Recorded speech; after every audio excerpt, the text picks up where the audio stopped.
ইস, সাবধান সাবধান সাবধান, হায় হায় হায়, দেখেন একটুখানির জন্য কি এক পরিস্থিতি। আজকের ভিডিওটা ট্রেইলার মালিক মহোদয়ের জন্য ও ড্রাইভারদের জন্য। আসলে দেখেন এই যে যে গাছগুলি, কত বড় বড় ওভারলোড গাছগুলি আমরা সেসিস দ্বারা টেনে থাকি।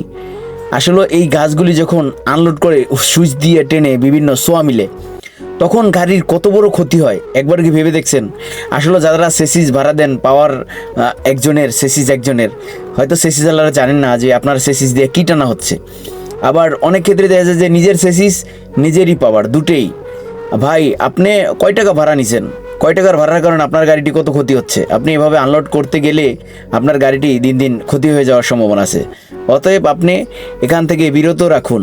আপনার গাড়িটি হয়তো ভাড়া বেশি বা মার্কেটে ভাড়া নেই, সেজন্য আপনি গাছ টানতেছেন, কিন্তু এই যে গাছ আনলোড করার স্টাইলে দেখলাম, এতে কিন্তু গাড়ির ক্ষতিটা বেশি হয়।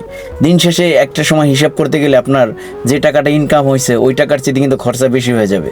অতএব আপনারা হিসাব কিতাব করুন যে আসলে এই রিক্সে মালগুলো নিয়ে গেছেন, ভালো কথা, ওকে, সুন্দর, ঠিক আছে, ক্যারেন দিয়ে যখন লোড দিছে তো ওগুলো ক্যারেন দিয়ে আনলোড করুক। কিন্তু এভাবে বিভিন্ন পয়েন্টে যখন সুইচ দিয়ে গাড়ি টেনে নিয়ে যায়, এভাবে গাড়ির উপর কিন্তু প্রচণ্ড আঘাত থাকে। গাডার ফেটে যায়, গাডার বাঁকা হয়ে যায়, স্প্রিং সেট ভেঙে যাওয়ার সম্ভাবনা। আবার ড্রাইভারেরও খুব রিস্ক, খুব কষ্ট। আসলে আমরা মার্কেটে ভাড়া নাই, সে কারণে গাছ টানতেছি, কিন্তু গাছ টানি ভাড়া যদি একটু বেশি পাই বা সেফলি আনলোড করে, তাহলে তো ড্রাইভারদের জন্য এটা ভালো, মালিক মহোদয়ের জন্য ভালো।